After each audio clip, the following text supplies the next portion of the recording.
What is going on, guys? Welcome back to the channel. Let's talk a little bit about Blink. This is a call out from a little over a week ago, and I think it's worthy of having its own video right now. I know some of you guys get into these plays from the channel, and then I don't know, don't hang on to it too long. But let's talk about the potentials, let's talk about the risks, and then we'll go from there. As always, this is not financial advice. You know that.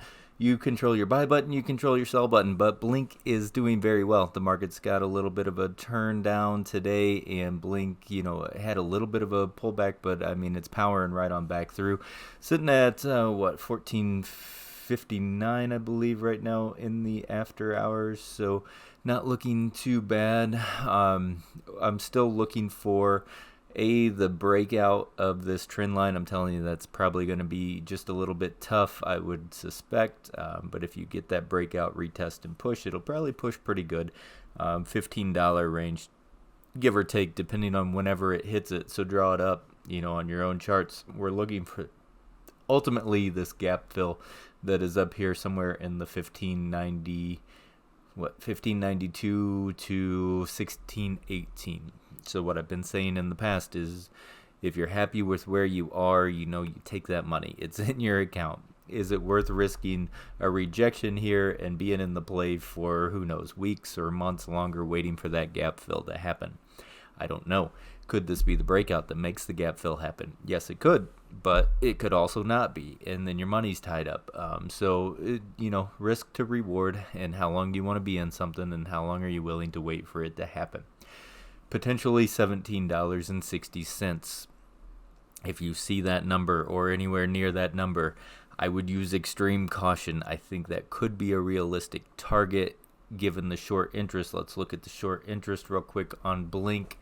32.38%, 12.86 million. Utilization's 100%, maxed out. The cost to borrow is really high, 298.23%.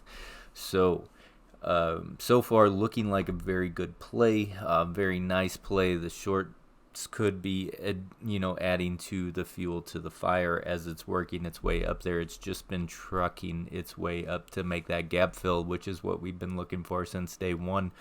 But what I'm saying is, do not get greedy. First sign of weakness doesn't mean you don't like the play, but it means you want your money, and you're going to watch it, and you're going to wait and see if there's a better chance for a re-entry. Otherwise, you could be watching it come to $15 and back down to $13.50. And then you're like, man, I'm not going to sell because I already saw $15 hit, so I think it'll go back there. And then you're holding and holding and holding. And we're just about making money on this channel. So if you see a chance and you're happy, make your money. This isn't something I'm going to cover all the way back down. I'm telling you, trades. These are trades. I'm a trading channel.